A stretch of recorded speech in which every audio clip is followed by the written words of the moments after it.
The Columbia River. It has a drainage system that covers 259,000 square miles, 2 countries, and 7 states. At one time, the Columbia hosted an annual migration of spring Chinook run of 10 to 16 million fish, with many fish above 100 pounds. There were similarly impressive runs of upriver bright Chinook, fall Chinook, early and late coho, chum, sockeye, winter and summer steelhead, and cutthroat trout. For many of the Columbia tributaries, some of these runs are now extinct or in danger of extinction. For the native fish that remain, their spawning migration now requires dodging commercial gill nets, hurdling concrete obstructions, navigating through a flotilla of sport fishermen, and searching for spawning redds long since cut off by dams or wiped out by logging practices. On one of these tributaries, the North Fork of the Lewis River, there is a small feeder creek about 5 steps across. It's neither famous nor atypical. In fact, it is as common as its name, Cedar Creek. Like many creeks, it was once full of spawning Chinook, coho, steelhead, and sea-run cutthroat. Like many creeks, it has struggled with extinction. That was until 1995, when 5 fishermen got together to try and discover where the fish went and how to get them back. They avoided politics and put the fish first. With dedication and perseverance lasting 10 years, Fish First has been working to restore native wild and hatchery fish to the North Fork of the Lewis. The first step was to figure out what happened to the fish. Most people blame our declining runs on hydro, habitat, hatcheries, and harvest, in that order. After 10 years of sloshing around in the stream beds, the folks at Fish First know differently. The most immediate threat is harvest. It's also the one most within our control. But first, we turn to the other threats. It's no surprise that dams are bad for fish. Dams without fish ladders cut off all fish passage and are responsible for the extinction of a number of strains of steelhead and salmon. However, the damage was complete 50 years ago, and it's irreversible. Even dams with fish ladders take their toll, making it more difficult for adults, smolts, and kelts to pass. Nevertheless, if you were to look at the decline of fish runs throughout the state, it would be hard to tell the rivers with fish ladder-equipped dams from those rivers that have no dams. In 2001, 2002, and 2003, the spring salmon run through the Bonneville Fish Ladder was the largest since we began counting, in part because of optimal ocean conditions and in part because the dams maintained a high water spill levels 3 years prior, when the fish were escaping to sea as smolts. From these returns, we can conclude that fish can overcome the hydroelectricity barrier. Hatcheries have made mistakes as well by introducing non-native fish to unfamiliar basins, moving fish across drainages, upsetting the balance of predator and prey, and failing to maintain sufficient nutrient levels to support the hundreds of thousands of fry released into creeks. But fisheries managers have learned from those mistakes, focusing more on current nutrient enhancement programs and native broodstock programs. As a result, hatcheries have produced a great crop of harvestable fin-clipped fish. Habitat could be better. Logging, livestock, grazing, mining, road building, development, and expansion of our urban and suburban areas has cut off miles of habitat, washed out spawning redds, and filled in rearing areas. Nevertheless, most rivers have some habitat available, and it will improve exponentially when we let more native fish return to the rivers to spawn.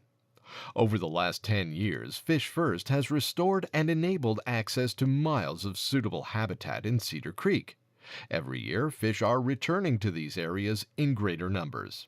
But despite the increases in fish returns, current suitable spawning redds are capable of supporting 5 times as many returning fish.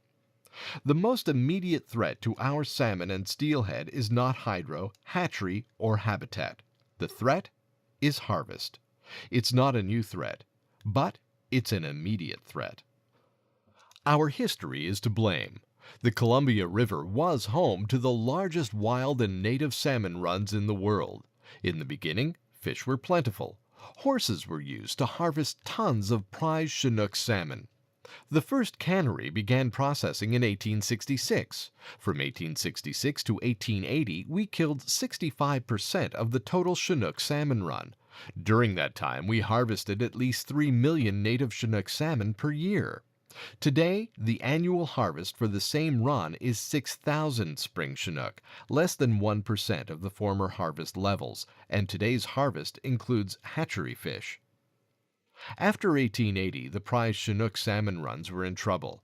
Commercial harvesters began harvesting and canning all the other salmon and steelhead, which the commercial interests had previously tagged as inferior.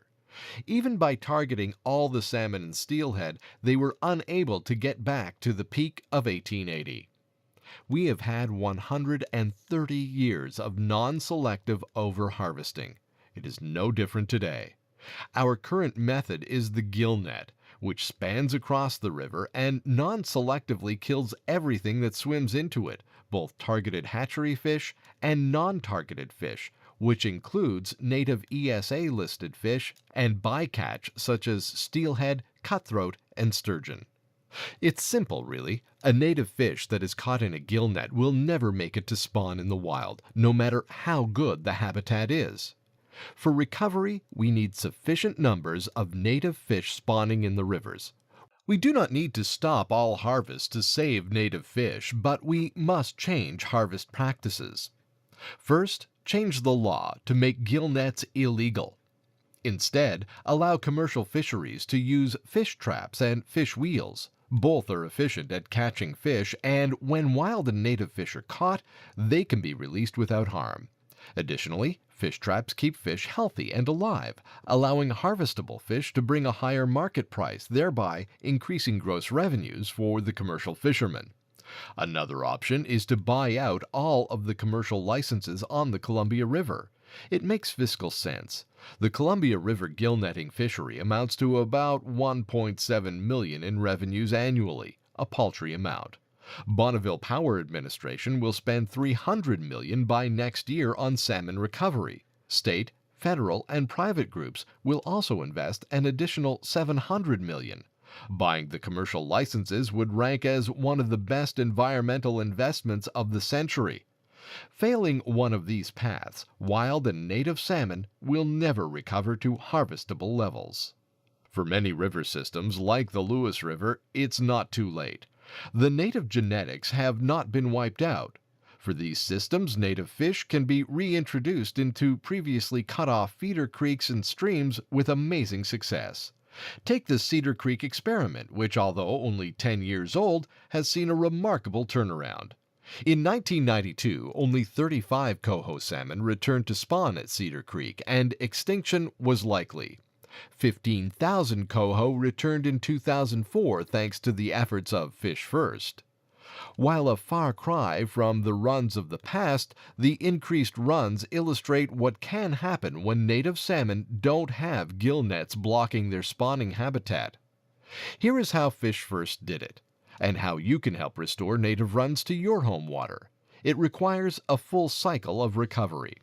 The first step is to restore nutrients to the stream. Most streams are nutrient deficient. Years of depleted runs have deposited fewer nutrients in the streams. Fish First actually feeds fingerlings by stocking the stream with nutrients in the form of salmon carcasses. This is nature's model. A female salmon will lay about 3,000 eggs. After spawning, the male and female will journey upstream before they die. Their bodies will decompose and release nutrients into the stream. When the fry emerge, they feed on released nutrients. The released nutrients also promote insect growth upon which the fry feed. Fish First restores nutrients by taking fish carcasses from the hatcheries and planting them throughout the stream above the spawning redds. The second step is to remove all the obstacles between the spawning redds and the ocean. This may involve replacing culverts and removing splash dams so that smolts can escape to the ocean and be able to return as adults. Additionally, Fish First restored rearing areas where juvenile fish can escape from strong high water currents that would flush them out before smolting. The third step is to reintroduce native fish. To increase the odds of having the run become self-sustaining, the genetic strain must be as close to that which is native to the stream as possible. Fish First reintroduces the native strain to the watershed by using a combination of live plants and egg boxes. Live pairs are released into spawning areas just as they are ready to spawn. Offspring from these plants should return to within 1 or 2 riffles of the spawning redd. Egg boxes are installed on the side of the stream. Stream water is channeled into the box, where eggs become alevin and then fry. The fry swim into adjoining pools where they remain for 2 years before smolting, imprinting on the pool, and beginning their escapement to the ocean. The key to successful returns is the combination of egg boxes and nutrient enhancement.